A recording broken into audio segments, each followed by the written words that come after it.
He looks at you and He says this, Father, such is my love to this one person and my pity for them. After they've broken every command, He still says, such is my love and such is my pity. Proud men say, I don't want your pity. You need His pity. You need His pity.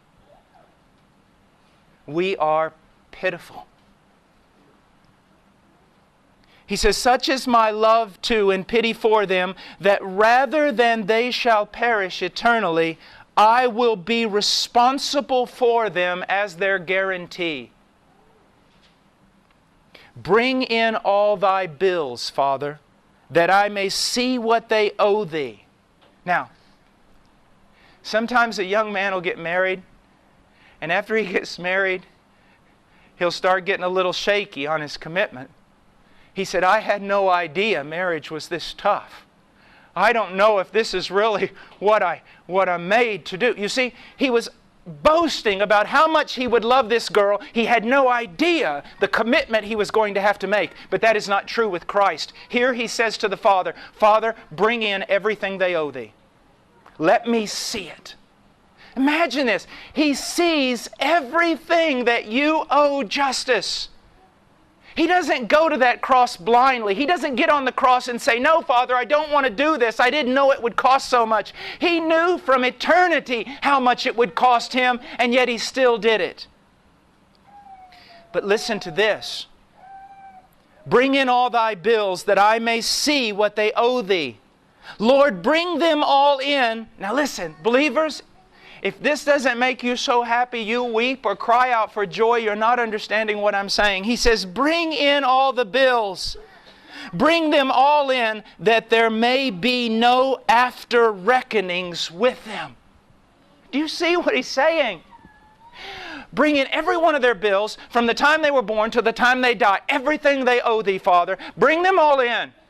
I want to see them all, and on that tree, I want to pay for them all there so that you never have to deal with them again with regard to their sin. Do you see that, believer? He never has to deal with you again. It's over. All your crimes are paid for. Your crimes in the past, your crimes in the present, your crimes you're going to commit in the future, all of them paid for. And some people say, well, if you tell that to people, they'll just sin. No, they won't. Not true believers. Carnal, wicked, lost church members will hear that and go on sinning. But believers will say, if His love is like that, if He has set me free completely, I'm His. I don't want to sin anymore. I don't want to sin anymore. You see, brothers, that's what leads to holiness. That's why the gospel is called the mystery of godliness. You see that? It's the thing that produces godliness in the believer. Yes, there are commands and there are rules, but that's not what makes us godly. What makes us godly is knowing that Jesus died and that He died for me. And when He died, He paid for every sin, past, present, and future. And God will never again, never call me into His judgment hall to judge me. Never again. I'm free. I'm free. Oh, thank God I'm free. And you say, but Brother Paul, it says that there's going to be a judgment for a believer. Yeah, but listen to this. In that judgment, when you look up into the judge's face, it will be your father. It will be your brother. The one who judges you is the one who died for you. Don't you see that? You're free. You're free. No guilt. Always come to Him. Always go back to Him. Always run to Him. You're free. You finally walked through a door that no one in this world knows anything about. It's unconditional love. You're just loved, and it can't be changed now. Because of that perfect work of Christ on that tree, on your behalf.